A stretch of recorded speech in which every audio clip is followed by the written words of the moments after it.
Right, so what you can see here is the before and after effects of what's going on in China. Okay, so what you can see is that on the 23rd of January, there was lots and lots of planes flying inside China, lots of internal flights. But after the 13th of February, there's been a dramatic decline in flights.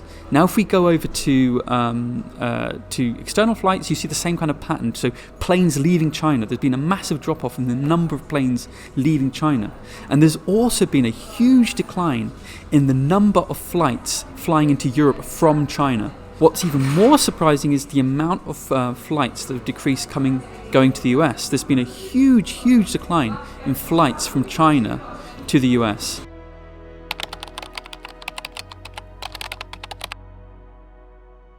There's been a sharp increase in prices for stir-fried ingredients, garlic, ginger and chili prices. So globally, garlic, ginger and chili prices are on the rise.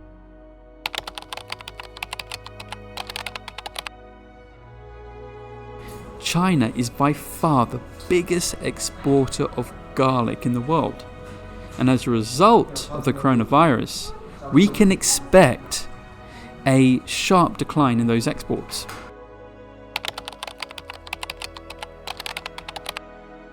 China is also a big exporter of ginger, and ginger prices have already been increasing ever since November, October last year. So this is a big issue.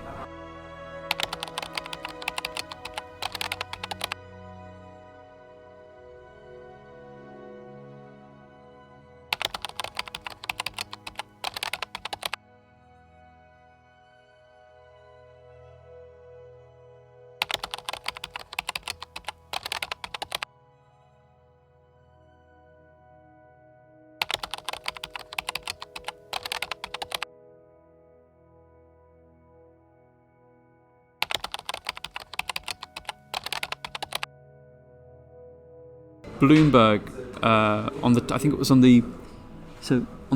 14th, they published 2,695 stories on the coronavirus. That's more than any other disease outbreak ever.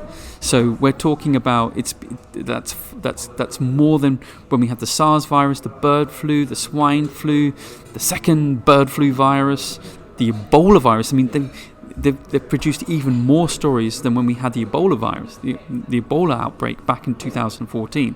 So there's a significant amount going on right now. There's a number of issues about this event that's worth discussing and worth talking about, that may shape the way that we look at the world in the future.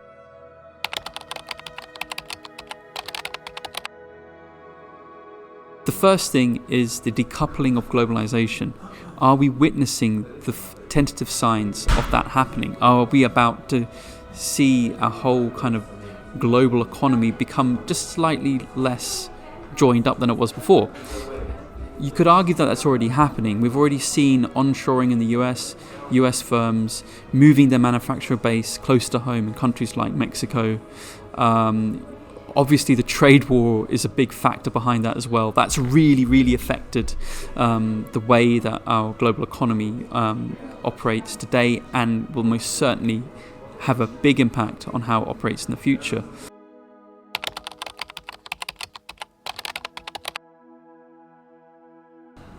What will be interesting is what the bounce back will look like after the coronavirus. So will there be a very fast bounce back? Will the Chinese economy recover extremely quickly? I think rather than panic, you need to think pragmatically what's going to happen. You know, it's not about trying to predict the future. It's about trying to understand how exposed you are to those risks.